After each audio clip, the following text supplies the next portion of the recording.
Gauss's law in magnetism अगला हमारा topic है। अब गॉसेस लॉ को हमने पढ़ा था इलेक्ट्रोस्टैटिक्स में भी, और तुमको 2-3 दिन से यही बात की जा रही है कि जो भी चीज़ें इलेक्ट्रोस्टैटिक्स में पढ़े थे वो सारा का सारा मैग्नेटोस्टैटिक में भी एप्लीकेबल है, बस सिंबल्स बदल जाते हैं। ठीक। गॉस लॉ क्या बोलता था उधर कि किसी भी क्लोज्ड सरफेस से, जिसको हमने बोला गॉसियन सरफेस, इलेक्ट्रिक फ्लक्स कितना होता है, Q inside by epsilon not. उसी तरीके से सर मैग्नेटिक भी क्या है, हमारा मैग्नेटिक फील्ड लाइंस भी है, ये भी किसी न किसी सरफेस को क्रॉस कर रहा होगा। तो यहाँ पे जो नेट फ्लक्स होता है वो जीरो हो जाता है। सर क्यों ऐसा? क्योंकि मैग्नेटिक फील्ड लाइंस क्या बनाती हैं, क्लोज्ड लूप बनाती हैं। किसी भी सरफेस से वो बाहर निकलेगा तो घूम करके वापस भी आएगा, वो कंटिन्यूअस क्लोज्ड लूप बनाता है ये हमारा। तो जितना फ्लक्स जाने के टाइम पे क्या होगा, पॉजिटिव फ्लक्स बनेगा हमारा, घूम करके आएगा तो निगेटिव फ्लक्स बनाएगा वो। सही है। तो पॉजिटिव और निगेटिव ओवरऑल फ्लक्स कितना हो जाएगा, जीरो हो जाने वाला है, ओवरऑल फ्लक्स होगा जीरो। तो इसी चीज को बोला था गॉसेस लॉ इन मैग्नेटिज्म में कि जो मैग्नेटिक फ्लक्स होता है वो कितना होता है sir, cyclic integral B dot D S is equals to zero होता है। किसी भी क्लोज्ड लूप से, किसी भी कंटिन्यूअस, अगर मैंने माना है कोई भी एक स्फीयर, एक क्लोज सरफेस से, एक नेट मैग्नेटिक फ्लक्स कितना होने वाला है, जीरो होने वाला है। इसका रीजन क्या देना पड़ेगा तुमको, अगर पूछता है why magnetic flux through a close surface is zero, तो तुम्हें क्या बोलना है, since magnetic field lines are continuous lines, है ना, therefore flux leaving a surface is equal to flux entering the surface. जितना फ्लक्स, जितना मैग्नेटिक फील्ड लाइंस क्रॉस कर रहे होंगे सरफेस को आउटवर्ड डायरेक्शन में, उतने ही इनवर्ड डायरेक्शन में भी आ रहे होंगे, तो ओवरऑल फ्लक्स जो होने वाला हमारा जीरो होने वाला है। और यहीं से यह भी पता चलता है कि मैग्नेटिक मोनोपोल्स एग्जिस्ट नहीं करते हैं, क्योंकि हमको पता है कि किसी भी सरफेस से, सपोज करो मैंने एक सरफेस लिया यहाँ पे, ये हमारा कोई सरफेस था आर्बिट्रेरी, यहाँ से मैग्नेटिक फील्ड लाइंस बाहर निकल रही हैं और घूम करके इधर से वापस अंदर भी आ रही हैं। तो हम लोगों को ये पता है कि जहाँ सरफेस से बाहर जाता है उसको मैं नॉर्थ पोल एज्यूम कर सकता हूँ और इसको साउथ एज्यूम कर सकता हूँ, क्योंकि अंदर भी तो आ रही हैं। ठीक है। और ये यहाँ से आपस में मिल जाएंगी इस तरीके से, क्योंकि कंटिन्यूअस होता है, इस तरह घूम करके आता रहेगा जाता रहेगा इस तरीके से। आती बात समझ में? तो जिस भी सरफेस से मैग्नेटिक फील्ड लाइंस बाहर निकल रही होंगी उसको हम लोग नॉर्थ के जैसा एज्यूम कर सकते हैं, और जिससे एंटर कर रही होंगी उसको साउथ के जैसा एज्यूम कर सकते हैं। मींस यहां से भी जस्टिफाई हो रहा है कि magnetic monopoles does not exist. Magnetic dipole exist करता है, मोनोपोल एग्जिस्ट नहीं करता है। तो गॉस लॉ ने भी उसको जस्टिफाई किया था। अब यहां पर आता है कुछ some important terms use in magnetism, जैसे magnetic permeability, magnetising force, magnetic susceptibility. ठीक है। इन सारे डेफिनेशंस को समझते हैं पहले अच्छे से, फिर इसी पर एक रिलेशन उसको भी किया जाएगा, क्योंकि इन्हीं की बेसिस पे हमने मटेरियल्स को क्लासिफाई किया था इनटू पैरामैग्नेटिक, डायामैग्नेटिक, फेरोमैग्नेटिक। इन्हीं क्लासिफिकेशंस, इसी टर्म्स के बेसिस पे हम लोग क्लासिफाई करते हैं। ठीक। तो सबसे पहला जो डेफिनेशन होता है वो होता है हमारा मैग्नेटिक परमेबिलिटी। मैग्नेटिक परमेबिलिटी ये मटेरियल की प्रॉपर्टी होती है। Magnetic permeability is the property of material, कि वो कितने फील्ड लाइंस को अपने अंदर से क्रॉस करने देगा। सही है। कितने फील्ड लाइंस उस किसी भी मटेरियल, सपोज करो एक मैग्नेटिक फील्ड था हमारे पास, एक मैग्नेटिक फील्ड मैंने बनाया, ये हमारा एक्सटर्नल मैग्नेटिक फील्ड है, और इस मैग्नेटिक फील्ड में मैंने एक मटेरियल को रखा है। इस मटेरियल के अंदर से कितना, ये मटेरियल कितने फील्ड लाइंस को अलाउ करेगा अपने अंदर से जाने के लिए, इसी प्रॉपर्टी को हम बोलते हैं मैग्नेटिक परमिबिलिटी। ठीक है। नाम से पता चल रहा है परमिट करेगा, ये कितने लोगों को परमिट कर रहा है कि मेरे अंदर से जाओ, तुम पास करो मेरे अंदर से। सही। क्योंकि वहां पे हर मटेरियल का अपना इंडिविजुअल मैग्नेटिक डाइपोल मोमेंट होगा, तो वो उसको रोक रहा होगा। तो कितना easily magnetic field line cross कर रही है वो मटेरियल डिसाइड करेगा, अपने अंदर से भेजता रहेगा। तो ये मटेरियल की प्रॉपर्टी होती है, जिस भी मटेरियल को मैंने वहां रखा है मैग्नेटिक फील्ड के अंदर, ये वहां बताता है हम लोग को। ठीक। दूसरी चीज, मैग्नेटिक परमिबिलिटी सर मीडियम पे डिपेंड करता है। मीडियम पे डिपेंड करेगा। अगर हमारा एयर है या वैक्यूम है, वैक्यूम अगर है तो कोई रेजिस्टेंस लगने वाला नहीं है, ज़्यादा से ज़्यादा मैग्नेटिक फील्ड लाइंस क्या होंगे, क्रॉस करके जा रहे होंगे। लेकिन अगर हमारा डेंसर मीडियम में रखता हूँ थोड़ा बहुत, तो वहाँ पे मैग्नेटिक फील्ड लाइंस ब्लॉक होना स्टार्ट होंगे, तो ये पता चला मैग्नेटिक परमेबिलिटी जो है वो मीडियम पे डिपेंड करता है। तो किसी एक मीडियम के लिए मैग्नेटिक परमेबिलिटी को हम म्यू एम से रिप्रेजेंट करते हैं, और वैक्यूम के लिए म्यू नॉट से रिप्रेजेंट करेंगे। तो म्यू नॉट के रिस्पेक्ट में किसी भी मीडियम का कितना मैग्नेटिक परमेबिलिटी है उसको रिलेटिव मैग्नेटिक परमेबिलिटी बोला जाता है। ये हम लोग बचपन से पढ़ते हुए आ रहे हैं। Relative density, relative electrical permittivity, जिसको डायलेक्ट्रिक कांस्टेंट भी बोला गया बाद में चल करके, सही है। तो यहाँ पर भी एक आता है टर्म रिलेटिव मैग्नेटिक परमेबिलिटी।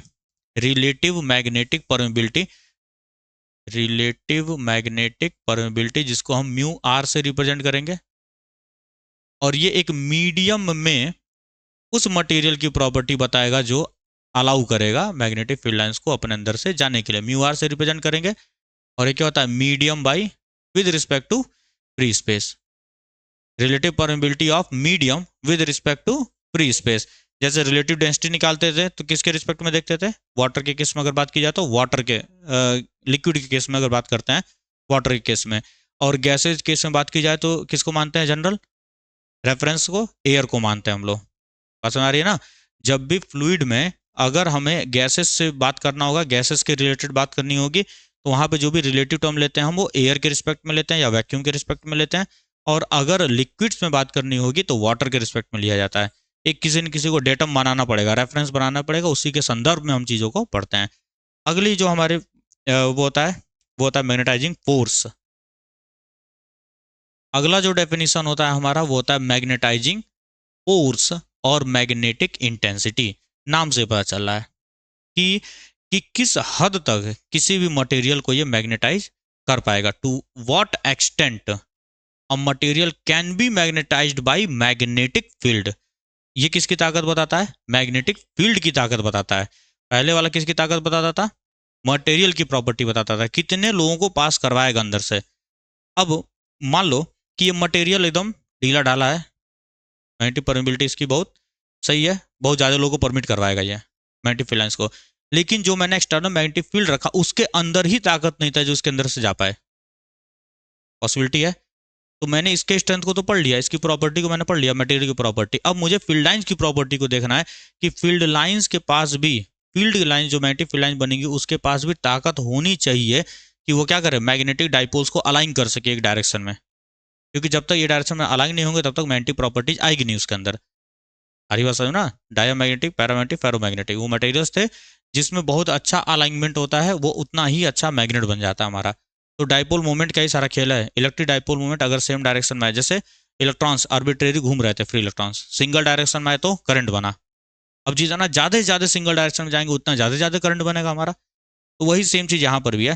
तो डेफिनेशन में क्या लिखा गया, the degree to which a magnetic field can magnetize a material is represented in terms of magnetizing force. ये मैग्नेटिक फील्ड के ताकत को बताता है कि किस हद तक वो एक मैग्नेटिक मटेरियल को मैग्नेटाइज कर सकता है। और मैग्नेटाइज करने का मतलब क्या होता है, डाइपोल मोमेंट्स जो है उनके, मैग्नेटिक डाइपोल मोमेंट्स, उनको सिंगल डायरेक्शन में अलाइन करना। जितना ज़्यादा से ज़्यादा मैग्नेटिक मोमेंट सिंगल डायरेक्शन में अलाइन होगा उतना मस्त मैग्नेट बनेगा हमारा। ठीक। अब यहीं से हमको पता चल रहा है कि मैग्नेटाइजिंग फोर्स किस पर डिपेंड करेगा। अगर मैं केस लेता हूँ एक सोलेनॉइड का, एक सोलेनॉइड का केस लेता हूँ मैं, और इसी के अंदर मान लो मैंने एक मटेरियल को रखा, सपोज करो करंट आई जा रहा है, इसी के अंदर मैंने एक मटेरियल को रखा, और सबको पता है सोलेनॉइड से क्या होगा, मैग्नेटिक फील्ड लाइन ऐसे बनती है, ठीक है, जो कि इसके अंदर से क्रॉस करके जा रही होंगी, इस मटेरियल के अंदर से क्रॉस करके जा रही होंगी मैग्नेटिक फील्ड लाइन। तो सर मैग्नेटिक फील्ड लाइंस में जो ताकत होगी वो किससे मिलती है, हमको पता है B is equal to mu naught n I होता है। मैं म्यू एन आई लेकर चलता हूँ, फ्री स्पेस लेकर के नहीं चलता हूँ, ये फिलहाल के लिए जनरल केस लेके चलते हैं। तो सर जो मैग्नेटिक फील्ड बनता है ड्यू टू अ सोलेनॉइड, उसका फॉर्मूला होता है म्यू इंटू एन इंटू आई। अगर मैं मैग्नेटिक फील्ड की ताकत बढ़ानी है कि नहीं, मुझे मैग्नेटिक फील्ड की ताकत बढ़ानी है, सर मैं करंट बढ़ा दूँ, काम बन जाएगा मेरा। करंट बढ़ाता जाऊँगा, मैग्नेटिक फील्ड की इंटेंसिटी बढ़ती जाएगी। नंबर ऑफ टर्न्स को बढ़ाता जाऊँ तो भी बढ़ेगा, या तो मीडियम बदल दूँ मैं मीडियम के साथ अभी कोई छेड़खानी नहीं कर रहा हूँ, मैं एन और आई को बढ़ाऊंगा। इसी को बोला गया कि सर जो मैग्नेटाइजिंग फोर्स है या मैग्नेटिक इंटेंसिटी है वो किस पे डिपेंड कर रहा है, एन इंटू आई पर। अगर नंबर ऑफ टर्न्स को बढ़ाया जाए या करंट को बढ़ाया जाए, इसी टर्म को हमने नया पैरामीटर नाम दिया था एच। इसी इसी टर्म को बोला N इंटू आई को, कि क्या क्या चीजें हैं जो बढ़ा सकती हैं किसको, मैग्नेटिक फील्ड को, इंटेंसिटी को। मैग्नेटिक फील्ड इंटेंसिटी को बढ़ाने वाले जो भी पैरामीटर्स होते हैं उसी को बोला गया मैग्नेटाइजिंग फोर्स। क्योंकि मैग्नेटिक फील्ड की ताकत को बढ़ाना है तो उसकी ताकत कैसे बढ़ा सकते हैं, एन और आई से। ठीक, क्योंकि लगभग हम लोग जब भी मैग्नेटाइज करते हैं तो सोलेनोइड का ही सहारा लेते हैं। सोलेनोइड में क्या होता है, यूनिफॉर्म मैग्नेटिक फील्ड जनरेट होता है इन बिटवीन। सोलेनोइड का जो क्वाइल्स है, क्वाइल के बीच में यूनिफॉर्म मैग्नेटिक फील्ड जनरेट होता है, इसीलिए हम सोलेनोइड की ही हेल्प लेते हैं किसी भी मटेरियल को मैग्नेटाइज करने के लिए। ठीक, तो इसी एन को, एन आई को बोला गया एच, क्योंकि उसी पे डिपेंड कर रहा है ये। अगर मीडियम मेरा एयर होता तो हमारा जनरल केस के लिए क्या कर सकता हूँ, mu is V is equal to mu into H लिख सकता हूँ मैं। अगर एयर होता for free space, for free space, या वैक्यूम के लिए क्या लिख सकते हैं हम लोग, वैक्यूम। और एयर में देखो थोड़ा सा ना कम होता है, लेकिन हम लोग मान के चलते हैं आइडियल उसको भी, तो बी नॉट लिख सकता हूँ मैं, इसको म्यू नॉट इंटू एच लिख सकता हूँ। ये किसी भी एक जनरल केस के लिए है, और ये स्पेसिफिक किसके लिए है, एयर के केस के लिए है। अगला जो होता है हमारा क्या होता है, magnetising intensity.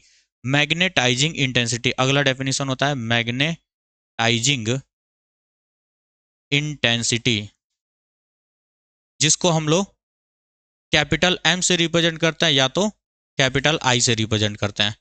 Magnetising intensity capital M से या तो कैपिटल आई से। अब हम लोगों ने आई से यूज किया होगा, क्यों, क्योंकि कैपिटल एम को हम लोग डाइपोल मोमेंट के लिए यूज किया था, है ना, तो हम आई से लेकर के चलेंगे। और एनसीईआरटी में कैपिटल एम यूज किया गया है, तो उसमें कंफ्यूज मत होना, दोनों ही सिंबल्स होते हैं, एम भी यूज कर सकते हो तुम, आई भी यूज कर सकते हो। और मैक्सिमम लोग इसको आई ही यूज करते हैं, क्योंकि कैपिटल एम से हम लोग दिखाते हैं मैग्नेटिक डाइपोल मोमेंट को, NIA वाला जो था। सही है, कल पढ़ाया गया था ना, कल या परसों जो भी था। तो मैग्नेटाइजिंग इंटेंसिटी, अभी देखो हम लोगों ने किसकी किसकी ताकत देख ली, मटेरियल की ताकत देख ली, मैग्नेटिक फील्ड की ताकत देख ली, अब दोनों की ताकत की बात हो चुकी है। मतलब मैग्नेटिक फील्ड लाइन ऐसे जा रही होंगी और इसके अंदर मैग्नेटिक डाइपोल मोमेंट को अलाइन कर रहे होंगे, क्योंकि वही बात हुई है। क्योंकि कितना बढ़िया मैग्नेट बनेगा ये डिपेंड करता है मैग्नेटिक डाइपोल मोमेंट्स के अलाइनमेंट पे, कितना अच्छे से अलाइन हुआ है। अगर सब के सब सेम डायरेक्शन में अलाइन हुए हैं तो हमारा अच्छा मैग्नेट बनने वाला है, बढ़िया। ठीक, तो मैग्नेटाइजिंग इंटेंसिटी क्या होता है कि एक यूनिट वॉल्यूम में कितना डाइपोल मोमेंट बन रहा है। ठीक है, ऐसे गया ये मैग्नेटिक फील्ड लाइंस, मटेरियल रखा, अलाइन किया, तो एक यूनिट वॉल्यूम मैंने लिया। क्योंकि बताया था ना, अगर पनीर की सब्जी बनी है और नमक टेस्ट करना है तो पूरा सब्जी खाओगे नहीं, एक चम्मच हल्का सा उठाएंगे, टेस्ट करेंगे, हाँ नमक सही है, सही।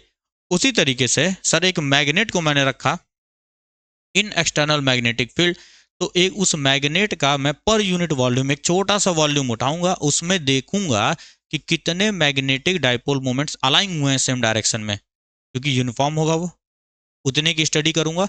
उसी एक स्मॉलेस्ट यूनिट को ही हमने क्या बोला, मैग्नेटाइजिंग इंटेंसिटी, कितना अच्छे से मैग्नेटाइज हुआ है मटेरियल।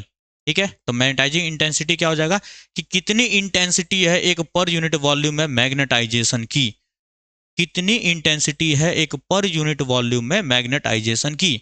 ठीक है, तो इसको हम लोग बोलते हैं क्या, मैग्नेटिक डाइपोल मोमेंट। सिर्फ डाइपोल मोमेंट लिखवाया होगा ना उधर, per unit volume, per unit volume में कितना मैग्नेटिक डाइपोल मोमेंट हुआ है। सर मैग्नेटिक डाइपोल मोमेंट का फॉर्मूला क्या होता था, NIA कब होता था, सर्कुलर लूप के केस में। यहां हम लोग क्या देख रहे हैं, एक ऐसा ऑब्जेक्ट है, मतलब ये बार मैग्नेट के जैसा है। बार मैग्नेट में क्या होता था, M इंटू 2L। M का मतलब क्या होता था, पोल स्ट्रेंथ, और 2L का मतलब सेपरेशन बिटवीन बोथ। तो इसको मैं लिख सकता हूँ स्मॉल m इंटू 2L। ठीक है, याद रखो मैग्नेटिक डाइपोल मोमेंट का अलग अलग फॉर्मूला हम लोग पढ़े हैं। सर्कुलर लूप में NIA चलेगा, हर जगह नहीं NIA चलेगा। बार मैग्नेट में M इंटू 2L, और इलेक्ट्रॉन पूछेगा तो mu L is equal to EL upon 2M। सही है ना, याद रखो ये सारी वैल्यूज को। वॉल्यूम क्या हो जाएगा सर, अब एक बार है ना, area into length, area into length होगा, तो एरिया को मैं मान लेता हूँ क्रॉस सेक्शन एरिया, जो भी हमारा मैग्नेट था ये, जिस भी मटेरियल को मैग्नेटाइज करना था, इसका एरिया मान लेता हूँ A है, और लेंथ अभी अभी 2L बोला कि नहीं बोला, तो A इंटू 2L लिख सकता हूँ मैं, 2L से 2L कट गया, M इंटू A। मतलब यहाँ से हम ये भी बोल सकते हैं कि पर यूनिट एरिया में कितना पोल स्ट्रेंथ है, उसको भी हम लोग बोल सकते हैं मैग्नेटाइजिंग इंटेंसिटी। ठीक है, तो ये डेफिनेशन ये भी लिखा गया, पोल स्ट्रेंथ पर unit area of cross section of material. एक यूनिट एरिया में कितना पोल स्ट्रेंथ है, उसको भी हम लोग बोलेंगे मैग्नेटाइजिंग इंटेंसिटी, एम और आई से रिप्रेजेंट करते हैं हम लोग। अगला जो होता है मैग्नेटिक ससेप्टिबिलिटी। ठीक, अगला जो होगा मैग्नेटिक ससेप्टिबिलिटी, यही नीचे लिख देता हूँ, उधर डेफिनेशन वो करना है ना, डेरिवेशन। मैग्नेटाइजिंग ससेप्टिबिलिटी, अब ये क्या होता है, इसको हम लोग रिप्रेजेंट करते हैं काई एम सिंबल से, काई एम सिंबल से रिप्रेजेंट करते हैं। अब ये क्या होता है, बताओ जल्दी। हाँ, how easily a magnetic field is magnetised. हाँ हाँ हाँ हाँ, वही वही। How easily a material is magnetised, ये कही तो डेफिनेशन रटा गया। सही है ना, डेफिनेशन देखो। अब इसका मतलब समझो पहले, ये क्या बताता है कि अगर अभी हमने क्या देखा, एक मैग्नेट को हमने रखा, पहले इसके स्ट्रेंथ को देखा कि इसके अंदर से कितने फील्ड लाइन क्रॉस कर सकती हैं, फिर से फील्ड लाइन की ताकत को देखा, कितने फील्ड लाइन्स मतलब कितना ताकतवर है ये इजीली जा सकता है कि नहीं, इसको अलाइन कर सकता है कि नहीं डाइपोल मोमेंट्स को। फिर हमने देखा कितने डाइपोल मोमेंट्स अलाइन हो गए। फिर अब हम लोग क्या देखते हैं कि एक मैग्नेटिक मटेरियल को कितनी आसानी से हम मैग्नेटाइज कर सकते हैं, उसी को एक प्रॉपर्टी का नाम दिया गया मैग्नेटिक ससेप्टिबिलिटी। याद रखना, क्योंकि चारों डेफिनेशन एक जैसा ही लगता है, चारों प्रॉपर्टी एक जैसी ही लगती है, लेकिन माइनर माइनर सा अंतर है। तो अच्छे से समझ के, इसलिए समझा रहा हूँ, समझ करके रखना। ठीक, it is the property which determine how easily a material can be magnetize, ये बताता है।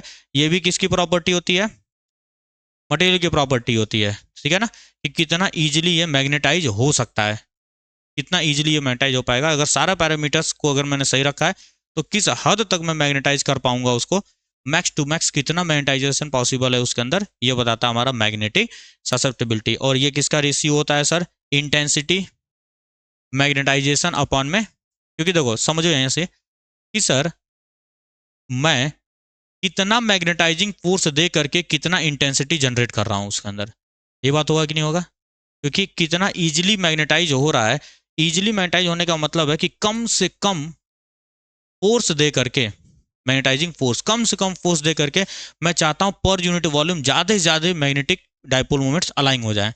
तो एक यूनिट मैग्नेटाइजिंग फोर्स में कितना तुमने मैग्नेटाइजिंग इंटेंसिटी को जनरेट करवाया है, कितना डेवलप करवाया है, उसी को हम लोग बोलेंगे मैग्नेटाइजिंग ससेप्टिबिलिटी। कोई दिक्कत है यहाँ तक, ठीक। डेफिनेशन याद रखो अच्छे से। अब आगे चलते हैं, relation, most important relation of this chapter. अगर थ्योरी नहीं पूछा तो बाबू यही पूछेगा फिर वो। अब इस पर या तो वो न्यूमेरिकल पूछ सकता है, वैल्यू दे करके बोलेगा निकाल करके दिखाओ, या तो ये रिलेशन पूछा जाएगा। रिलेशन कई बार पूछा गया है, व्हाट इज द, या deduce the relation between magnetic permeability and magnetic susceptibility. सही है, क्योंकि हमारा काम क्या था, इस मैग्नेटिक मटेरियल के अंदर अगर इजिली फील्ड लाइंस जा रही हैं, तो अंत में मुझे इसको मैग्नेटाइज करवाना है कि नहीं करवाना है। मेरा मेन मोटो क्या है, इसके अंदर प्रॉपर्टी है कि ये इजिली फील्ड लाइंस को क्रॉस करवा सकता है, मैग्नेटिक परमेबिलिटी। और कितना मैग्नेटाइजेशन हुआ, ससेप्टिबिलिटी। मतलब इसके अंदर प्रॉपर्टी है और मैंने इसका कितना सदुपयोग किया है, मतलब इन दोनों के बीच में कुछ ना कुछ रिश्ता होना चाहिए, उसी रिश्ते को हम लोग स्टैब्लिश करते हैं। मीन्स ये दोनों जो चीज़ें होती हैं इंटरमीडिएट चीज़ें होती हैं। हमारा परमिबिलिटी से स्टार्ट होता है, ससेप्टिबिलिटी पे खत्म होती है चीज़ें। सही, मटेरियल के अंदर प्रॉपर्टी है। ठीक, मतलब एक गाय लाए जिसके अंदर टेंडेंसी है दूध निकलेगा उससे 10 लीटर, कितना निकाल दिए, वही चीज़। गाय लाए दूध ही निकालने के लिए, मटेरियल लाए मैग्नेटाइज करने के लिए, इसके अंदर एबिलिटी थी, वो क्या होता है, मैग्नेटिक परमिबिलिटी होता है। और कितना मैग्नेटाइजेशन कर दिया, हाउ इजिली मैग्नेटिक फील्ड, क्या, how easily material is magnetize, कितना आसानी से इसको मैग्नेटाइज कर दिया हम लोगों ने, मैग्नेटिक ससेप्टिबिलिटी है वो। इन दोनों के बीच में एक रिश्ता स्टैब्लिश करना है। सर मैं मान लेता हूँ सोलेनॉइड के अंदर या किसी एक एक्सटर्नल मैग्नेटिक फील्ड में मैंने रखा है एक मैग्नेटिक मटेरियल को। एक्सटर्नल मैग्नेटिक फील्ड हमारा जो है वो, उसको मैं मान लेता हूँ B0, और इसी के अंदर मैंने रखा है मैग्नेटिक मटेरियल। इसके अंदर भी क्या होगा, क्योंकि मैग्नेटिक फील्ड हमने दिया है, तो भाई खरबूजे को देके खरबूजा भी रंग बदलेगा, इसके अंदर के जितने भी मैग्नेटिक डाइपोल मोमेंट्स हों वो भी अलाइन होंगे।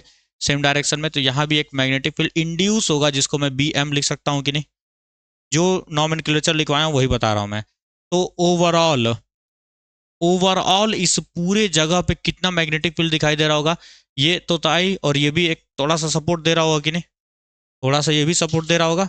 तो net magnetic field around the magnet कितना हो जाने वाला है, B naught plus B M हो जाएगा, दोनों को ऐड कर लेंगे हम लोग, तो वही चीज लिखा भी क्या होगा, बी नेट मैग्नेटिक फील्ड जो यहाँ बनेगा वो बनेगा B equals B naught plus B M.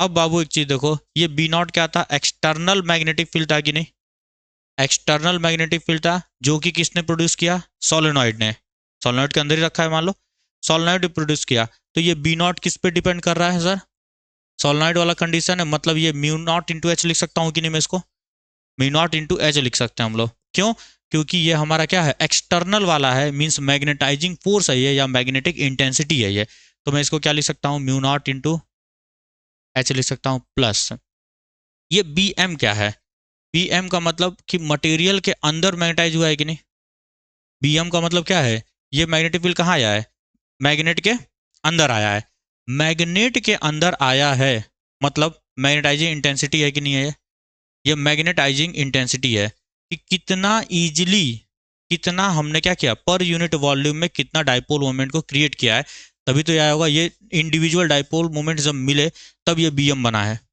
Individual dipole moments के मिलने की वजह से बीएम का जनरेशन हुआ है वहां पे, ठीक है सर। तो इस बीएम को मैं क्या लिख सकता हूँ, म्यू नॉट इंटू आई लिख सकता हूँ मैं, यहाँ पे एच नहीं लिखा जाएगा, क्या होगा, ये म्यू नॉट इंटू आई होगा, यहाँ तक समझ में आता है हमको, सही।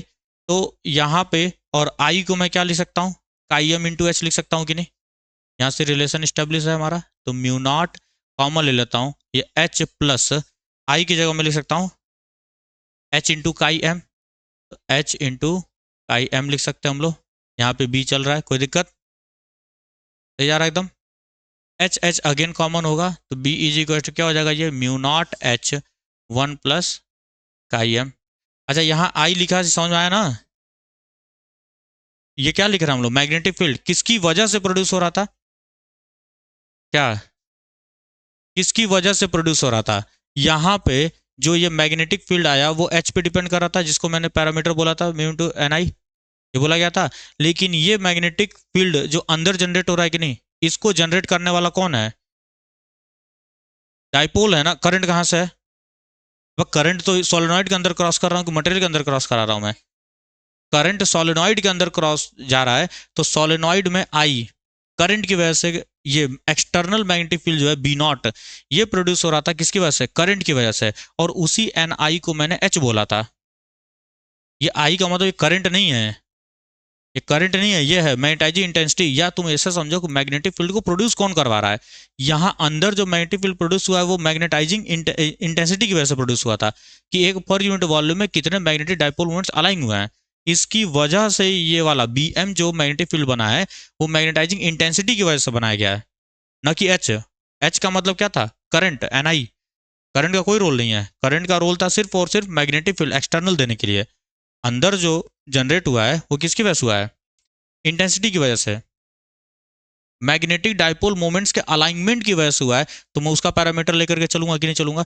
इसलिए मैंने यहाँ रखा म्यू नॉट आई, आई ये करंट नहीं है, ये मैग्नेटाइजिंग इंटेंसिटी है ये वाला, ठीक। अब इस एच को मैं नीचे भेज सकता हूँ कि नहीं, एच को नीचे भेजा जा सकता है, तो ये हो जाएगा B by H is equal to mu naught one plus I M, और सर बी बाई एच को हमने क्या बोला था, म्यू बोला था कि नहीं, जनरल, जनरल बोल सकते हैं, तो mu mu naught one plus I M, इस म्यू नॉट को नीचे लाऊंगा तो क्या हो जाएगा, म्यू बाई म्यू नॉट, और म्यू बाई म्यू नॉट को हम लोग क्या बोलते हैं, म्यू आर बोला जाता है, रिलेटिव मैग्नेटिक परमेबिलिटी, और यहाँ से हमें एक रिश्ता मिल करके रेडी हो गया कि रिलेटिव मैग्नेटिक परमेबिलिटी जो होता है वो वन प्लस क्या होता है, मैग्नेटिक ससेप्टिबिलिटी होता है। ये रिलेशन याद रखना है तुम्हें, क्योंकि बोर्ड में पूछा गया है, पूछा जाता है और पूछा जाएगा भी, क्योंकि और कुछ इसमें न्यूमेरिकल वाला पार्ट नहीं है, यही पूछ सकता है, वो काइम की वैल्यू दे देगा तुमको, सही है, और तुमसे म्यू आर पूछ लेगा, या तो और मजे में जब रहेगा खेलने के मूड में तो करंट देता है और आई देता है, एच पूछता है कितना होगा, तो H is equal to n I होता है हमारा, ठीक। करंट की वैल्यू देगा और एन की वैल्यू देगा, बोलेगा बताओ मैग्नेटिक इंटेंसिटी कितनी हो रही है, तो H is equal to n I होता है हमारा, वहां से हम लोग उस चीज को निकालेंगे। अब इन्हीं के बेसिस पे हम लोग क्या करते हैं, मटेरियल्स का क्लासिफिकेशन किया जाता है, क्योंकि वो पूरा एक अलग पार्ट है, तो उसको हम लोग नेक्स्ट लेक्चर में देखेंगे उसको, क्योंकि वो पूरा एक अलग पार्ट है वो।